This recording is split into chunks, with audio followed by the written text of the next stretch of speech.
Welcome to Exponential Times. I'm Dr. Lobna Karoui, and it's my pleasure to host this new podcast episode of Exponential Business Achievers. Our audience has the privilege to meet a successful executive director and a father with a deep story from various cultures and an incredible achievement in different countries. Our guest is Socrate LAO, the Chief Operating Officer and Executive Director in the Board of Directors of Société Générale China, soon in the unique first stage by Exponential Times. Thank you.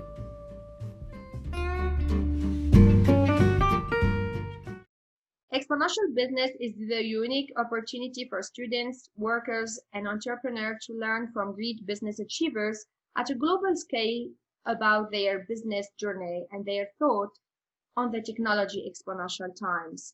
In this episode, our guest is Socrate LAO, the Chief Operating Officer and Executive Director in the Board of Directors of Société Générale China. Hi, Socrate. Such a great pleasure having you with us in AI Exponential Thinker, and thank you for joining the discussion about exponential business. Hi, Lobna. Thank you for having me. You know, it's always a pleasure to share views and experience. So I think it's very interesting, and I really want to participate and also continue to listen to your podcast because having insights and opinions from others, I think it's also useful for me. My pleasure. You started your career in Paribas in London, an investment bank that has been acquired by BNP, giving birth to BNP Paribas back in 1999. You then moved back to France to occupy roles in audit and consulting space to find yourself rapidly in one of the biggest banks in the world, Société Générale, as a vice president in charge of new business in Hong Kong, Chief of Staff to Asia Pacific CEO, and more recently at China, Chief Operating Officer based in Beijing. With our audience, we are curious to learn more about this journey so far and how you end up to this executive position as a member of China Executive Committee at Société Générale. Well, I think it was quite a journey, in fact. So for people who doesn't know me, I think many of the people listen to your podcast, but I grew up in the suburb of Paris, in the north, so what we call Seine-Saint-Denis. So people who live in France, they know this area of Paris and the complexity and the difficulty to grow up there and to have good education. Luckily, I was good at school. Mm-hmm. That's I think the first thing. And when you're good at something, it allows you to. It's a virtuous circle, and you want to work harder. You want to, be able to meet all the challenges that you have in front of you, and also you need to have a very solid family grit to be able to succeed. I was lucky enough to be good at school. I was lucky enough to go to a good university and good school. First of all, because of my friends who told me that this university or this school is good, because at that time I have no idea of what grand écoles are, what the prep school are. So it was lucky for me to have those people that I met along the way who gave me advice. Mm-hmm. I think more importantly, the fact that France offers such a great opportunities for people like me, with almost free schools. I think it's quite an incredible opportunity that you give to people that can't afford, to pay high tuition fees. And then, in terms of success, for me, it's very important to understand that it's also hard work is a baseline. This is something you have to do, work ethic, but it's never a guarantee for success. Never. What makes you successful for me is also the people you meet along the way are capable of mentoring you, giving you chances. Very important. Definitely. And also, I think one of the message I want to convey is don't underestimate the luck factor in your success. And I think it's very important to mention because people who tends to think that they succeed because they deserve it, because of meritocracy, by themselves, I think it's where I think they can make wrong decisions because they think that everything that they have achieved has been achieved because of their own work. It's always thanks to the people that you meet along the way and give you chances. Definitely. And you helped me introduce, because in AI Exponential, I think, as you said, it's very important to meet the right people, right? The ones who help you.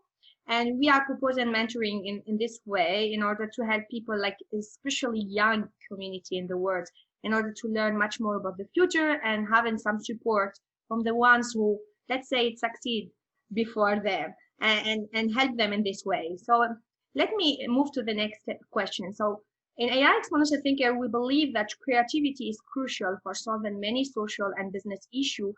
What is your most innovative side, and what's kept you enthusiastic on a daily basis, and especially in this hard time? Let's say it like this.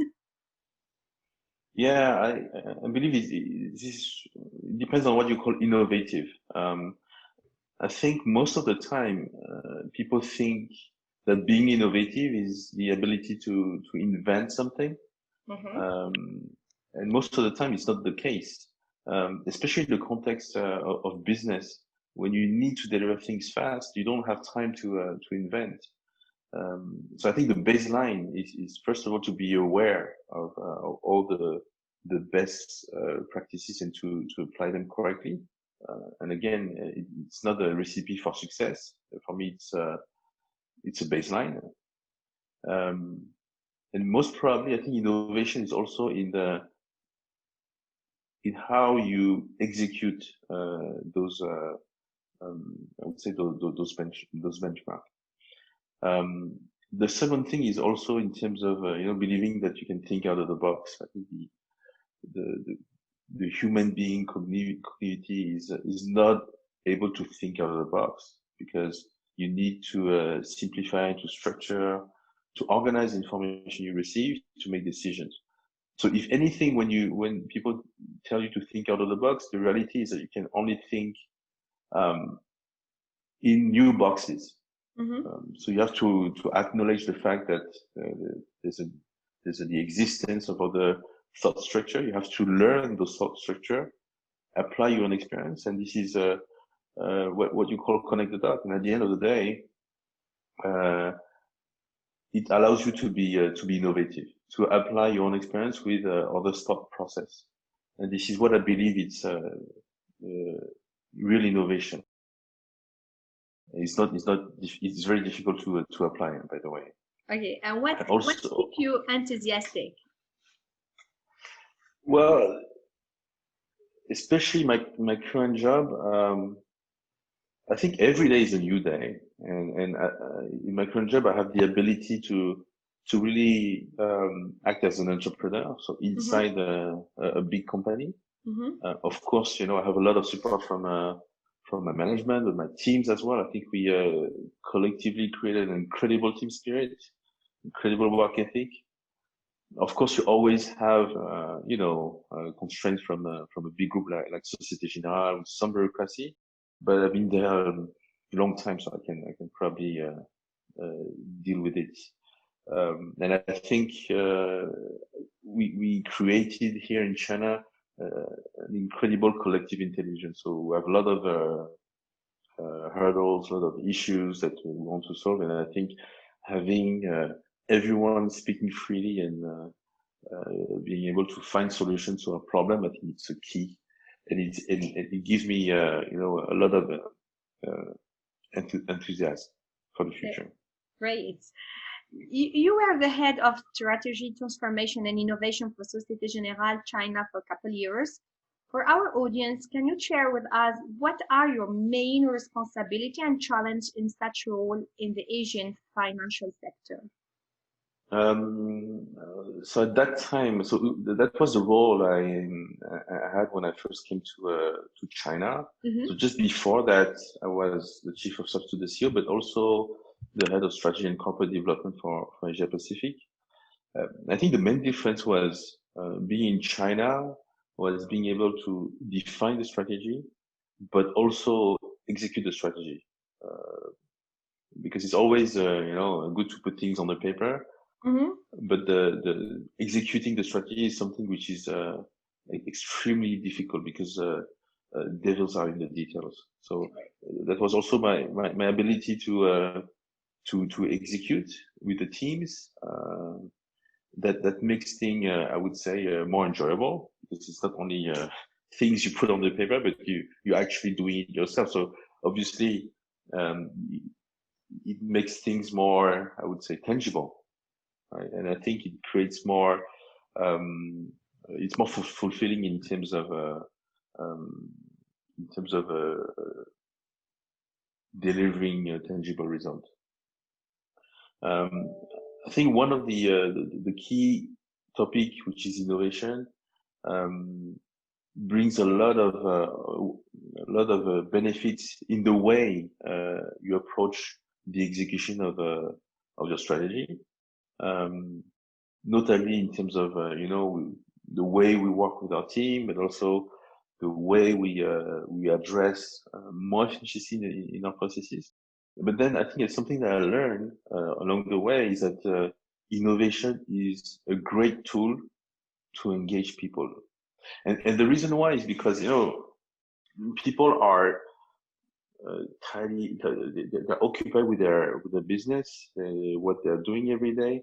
Yeah. And when you bring something which can actually take them outside of their world, put them together, work on different topics which is outside of their job description, it gives them a sense of achievement. And we achieve that by creating what we call a tribe, which is basically people from different departments working together on innovation or digital topic. It's structured, but it's structured on top of the organization, and that brings tremendous sense of fulfillment. And so this is something I didn't expect, to be honest, at the beginning, because innovation is always about being more efficient, do more business, etc. But engaging people was something I discovered along the way. Great. And we talk like I remember myself talking to Thierry Dargent. I don't know if you know him, but he's a great business. Yes, of course. Société Générale, with a big scope. And we talk about strategy for a long time. And I remember he told me the same thing, that between crafting the strategy and executing the strategy, it's really, really hard. So, and it's a long journey. Let's say it like this. So let's talk about this hard time of COVID-19 and this hard time of uncertainty and fast changes. We all live at the most disruptive experience with COVID-19. As a chief operating officer, how you react to this quite challenging situation to keep collaborators, customers, and businesses running in a sort of acceptable condition? And we say acceptable, right, Socrate? So yeah. Go ahead. Well, I can share my experience because I was the crisis director for Société in China when it happened. Okay. I remember the very first crisis committee that we organized when I took the decision to cancel my holidays and to work to deal with the crisis. So I have to say it's a mix of I would say luck, because of the technology readiness that we had already, and an amazing team spirit and reactivity on the not only on the information but also on the execution. So let me clarify a little bit. so we had at the time organized a work from home principle for our staff. So I think depending on the staff, they were able to work from home either on a monthly basis, one day or 2 times every month. So we had the setup ready for the work from home experience. Now with COVID-19, it actually stressed our ability to connect tons of people at the same time, and also stress the fact that we could have people working from home doing critical processes like payments, regulatory reporting, or training ourselves from home. So we had the setup, the technological setup ready, and that was lucky for us. So we decreased the number of people on site to less than 30%. So we obviously encountered some hurdles in terms of connectivity at the very beginning. We had some markets crunch with a shrink of the liquidity that was solved the next day. But we were ready, and this is on the technical side. And I remember that the first thing that I asked the team is to spot every single staff, the location of every single staff, where they are. And in Société Générale in China, we have a branch in Wuhan, and people were stuck there, and we had to take care of them on the monitoring how the health condition, how is it going. Helping the family of the staff, because that for us, even though we're lucky enough not to have any staff infected, I think one of our staff has their family infected by the virus. Okay. And along with the with the Chinese executive committee, but also the Asia Pac executive committee, we decided to help them, to support them with to buy some respiratory machine or some blood, some white blood cells. Just to make sure that the staff and the families are safe. Yes, and we also try to contribute as much as possible to provide masks to people in Wuhan, and also try to also send some masks to Paris, for example, to prepare for the conditions that's going to come in Paris. So lots of things that we did, and when I look back, there was so many things that we did that I don't know. You cannot imagine, because we do some rehearsal in the past to face those pandemic conditions, but as a crisis director, when you do those scenarios, you try to play the game, but it's not like in the reality. When you're in the reality of the things, your mind is really focused on making sure that staff are safe, business are not disrupted with the clients, and communication with our staff, communication with the clients, communication with the regulator, to make sure that everyone knows where we stand in terms of working environment, in terms of safety, and this you live it once in a lifetime, hopefully. Life there is no replay. No replay. There's no replay. No replay. Okay, so like everyone live a big stress at that time, and until now a lot of people are living this strange time, and I think we all in this scope. So China is the biggest country in the exponential technology era, as we discussed it before, and we keep seeing more and more technology implementation and innovation, either for social or business use cases. Artificial intelligence is such a tremendous opportunity. From a general perspective, how you perceive Socrate the technology impact in businesses, and how you work on it in the financial sector? Well, first of all, we live in a very nice period, because we have lots of new technologies, so we can do more things. And I do think that, but technology is an enabler. But first of all, I think it's not going to replace the vision that you have and the business growth. So technology as an enabler. Now, you know, a lot of time when I discuss with our architect in Société Générale, they are very all use case oriented, meaning that they're saying, well, okay, what is your use case?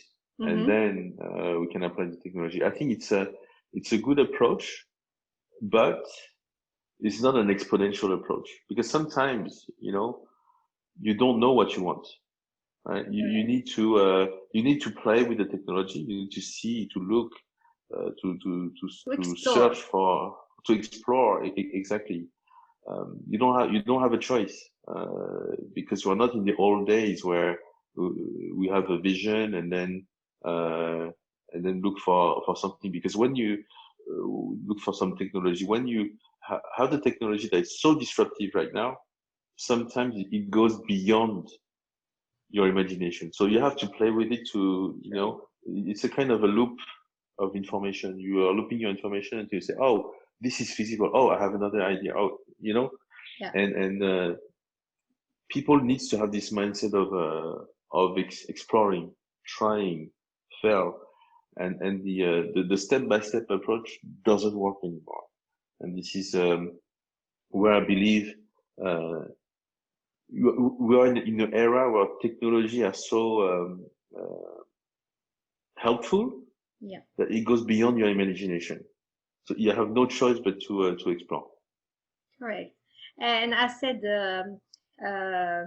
Jeff Bezos, he spent much more billion and lost this billion until he bring all this Amazon exceptional company. So you have to lose some money when you are disruptive and you want to be exponential, right? Otherwise, you cannot be someone exceptional in the market, and especially in this era, which is very rapid time with technology.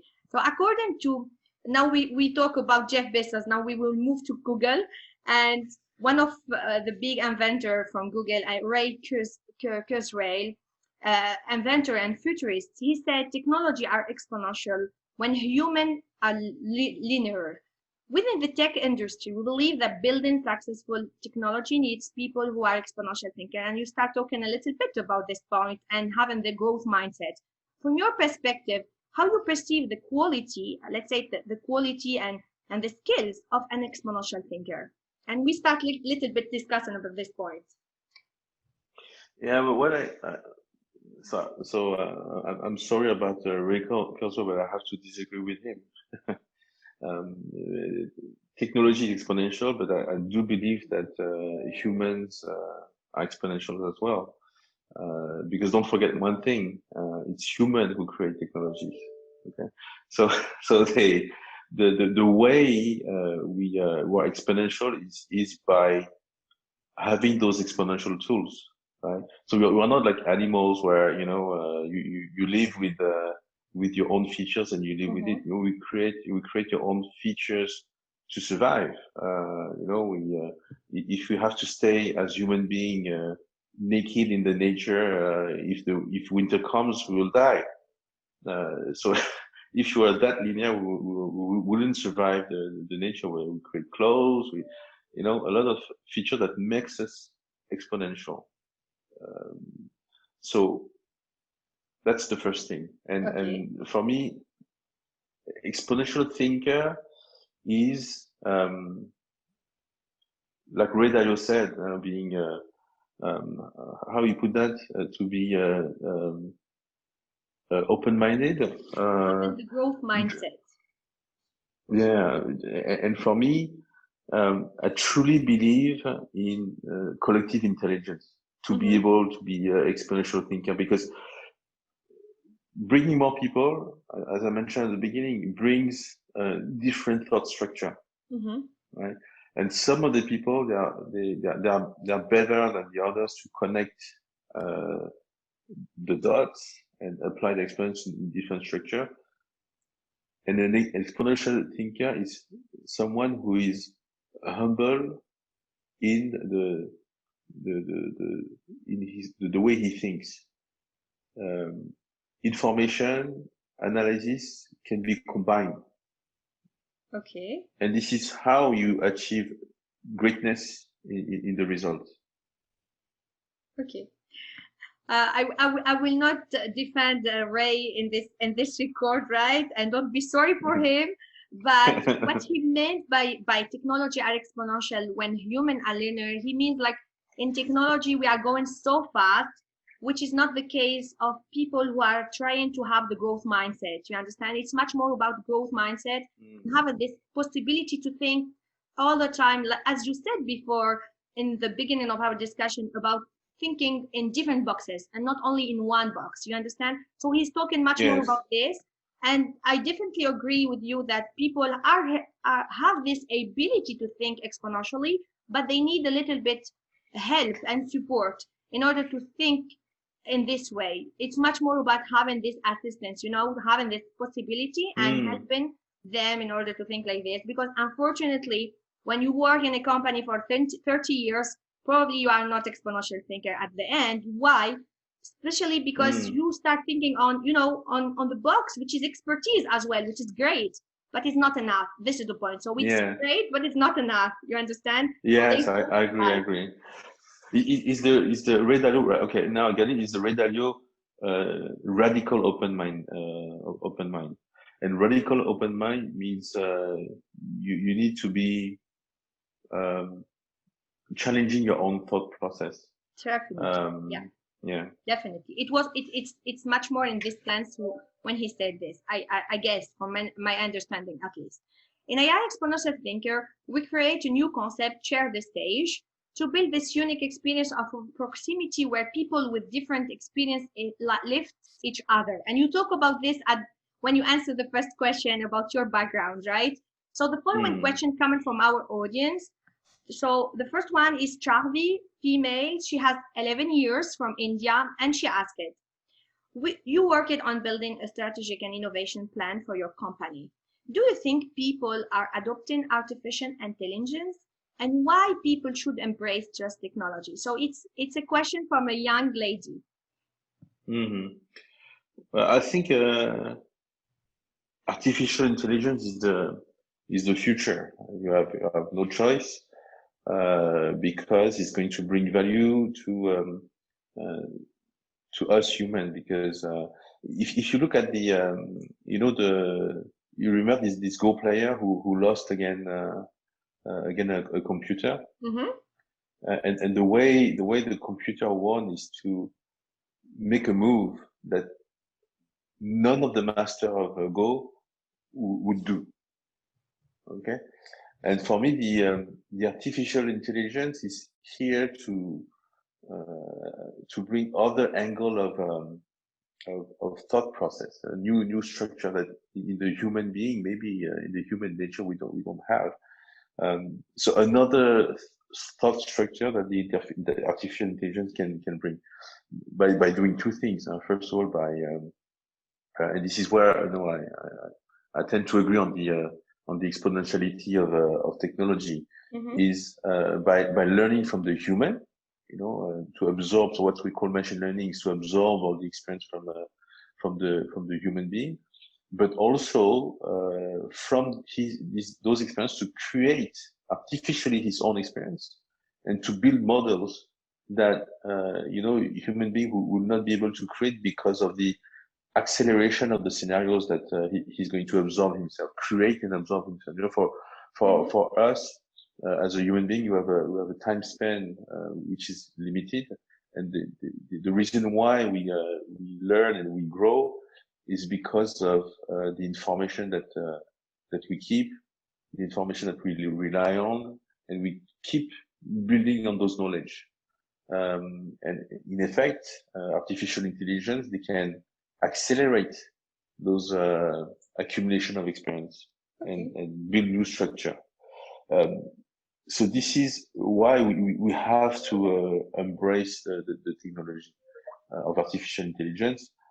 Trust that's another topic. But I think at the end of the day, we're the master of this technology. So at the end, the artificial intelligence should help us to understand why the structure or the result of the thought process of this artificial intelligence is valid. It's going to help us to learn more. It's not going, we should not rely on it, but we should learn from it. That's the point. And it can accelerate our learning process. Great. The second question is coming from Katya, 10 years old from Russia. And she's asking, as children, we are using technology for many reasons, either for entertainment, but also for learning. I'm observing many friends being isolated in this virtual world of technology. Many others are suffering from cyberbullying. How you perceive this future of technology for children, and how can we support parents and teachers learning about this dark side of technology? Another question, deep one, right? Yeah, it's a deep question, but it's a truly worrying question. So to me, first of all, I think we have to recognize that screen time is an addiction. Yeah. We collectively have to acknowledge that, and I like the way Simon Sinek put it. I'll explain it.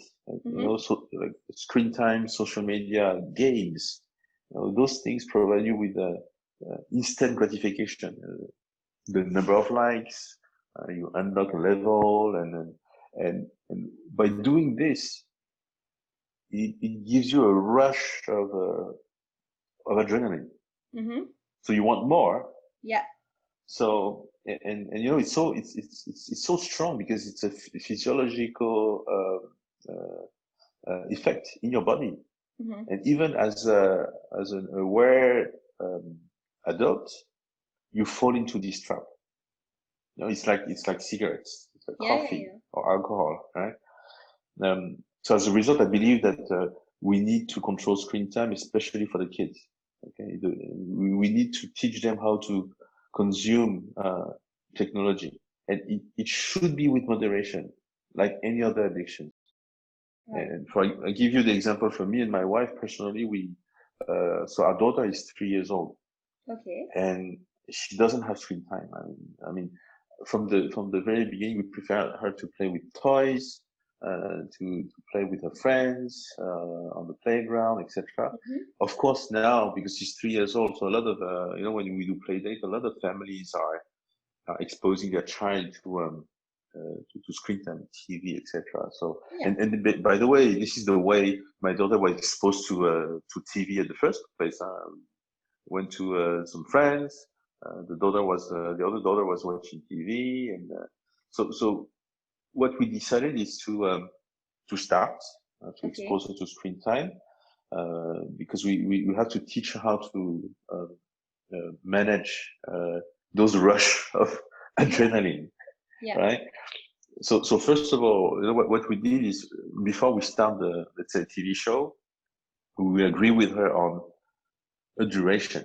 So we say, okay, we're going to watch, and usually the max screen time that we are exposed to is 30-minute max. So we say, okay, we're going to watch TV for 30 minutes. Do you agree with that? So we're really waiting for the acknowledgement, right? Yeah. And then usually when it's almost 30 minutes, before, like 5 or 10 minutes, we're saying, okay, it's going to end in 5-10 minutes. Okay, even though the movie or it's not finished, but we have to cut it, and then we have to watch another time, right? So it cuts a little bit the addiction, and it's warning. And then when times come, you just switch off the TV, and I think it's for me it's really important to have this teaching period because it helps them to control their emotion, their adrenaline rush. Yeah. I think this is for the addiction, and then for the cyberbullying, she's too young to you haven't met that yet, and I would say I need to strategize on that, because Let's tackle one problem at a time. Yeah, you're right. That's why I said the question is deep, and why our members from the audience are asking those questions, especially I choose those questions coming from young lady, because we proposed also a program for kids, and our idea is the program is designed by people from Apple, Facebook, Google, and wherever, my friends there. And the question is why we propose this program is not to push people coding. Absolutely no. We are thinking that it's very important to educate them and to try to understand how they will grow up with the most soft skills, important soft skills like communication, discussion, team working, critical thinking. You understand? It's much more about this part, and other things about technology. It will come, right? And they need to embrace it, and embrace it in a soft way, and in a soft way, not push them to code just coding, right? Or just being on gaming or whatever. So this is our approach right now, but the question is really deep. I admit, Socrate. So the next one.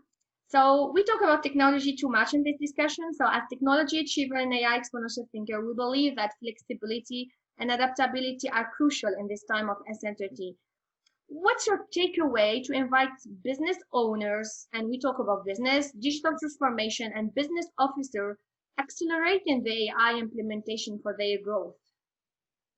Yeah, I think I mentioned the fact that already, the fact that technology will remain a mean to achieve growth.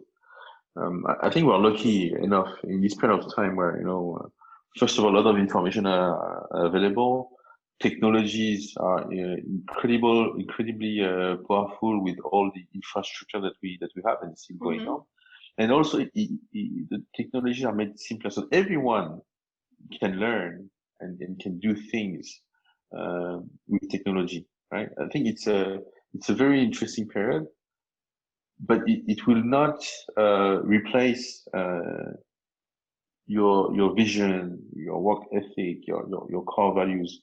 In this current environment where almost everyone is equal, almost in front of the information, the technology that we have, and few of them leverage on it to be able to build their dream. You see what I mean? So again, technology will still be an enabler of your own success, but it will never replace your eager to grow. Right.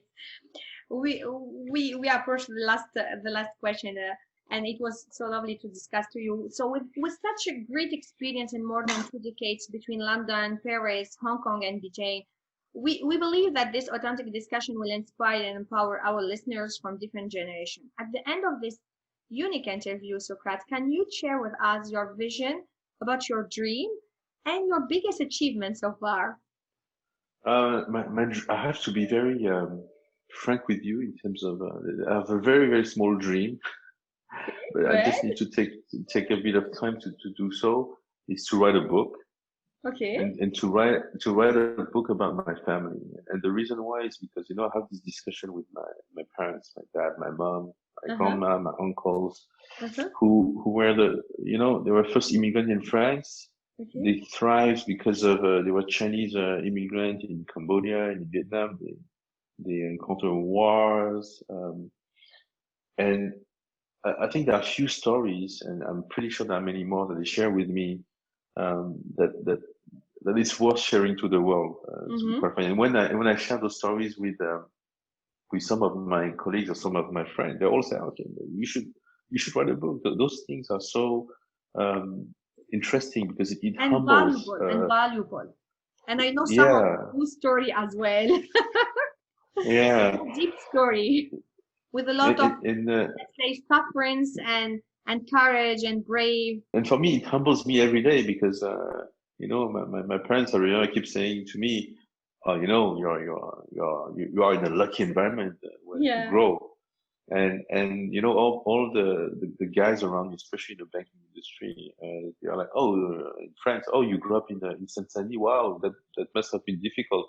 I said, not as difficult as my parents, I can tell you. So lots of humility, and And I think I want to share that to people. You know, I think it's and my biggest achievement. I mean, again, you know, I believe in small things, small achievements, and for me, what I want to do is to repeat what people did to me in terms of mentorship, in terms of giving me chances, because I would never be where I am without those people. So I'm trying to pass the baton. I'm trying to mentor people as much as I can. I love doing that. I love coaching, and I think some of my staff or ex-staff who actually left the bank we're still in contact because we keep connection. We keep discussing about their concern, their struggle in life, their career, etc. So I'm very, very happy to share my experience, my thought process. And I'm very happy to see that I have a lot of people like keeping connection with me. So this is my I would say my small biggest achievement, because it's an accumulation. And I just hope one thing is that they will pass on those those mentorship and those coaching to the younger generation. And I do believe this is my biggest achievement. Great. I remember to our audience, Socrate LAO, you are the Chief Operating Officer and Executive Director in the Board of Directors of Société Générale China. Thank you, Socrate, for being with us, and thank you for our audience. For all, you will find this episode for the series Exponential Business in our unique AI channel, Exponential Trust by AI Exponential Thinker, our social platform website, and via our partners. Thank you, Socrate. Thank you, Lobna. Thank you for everyone. Stay safe. Keep shining. You deserve it. Shining. You deserve it. Shining. You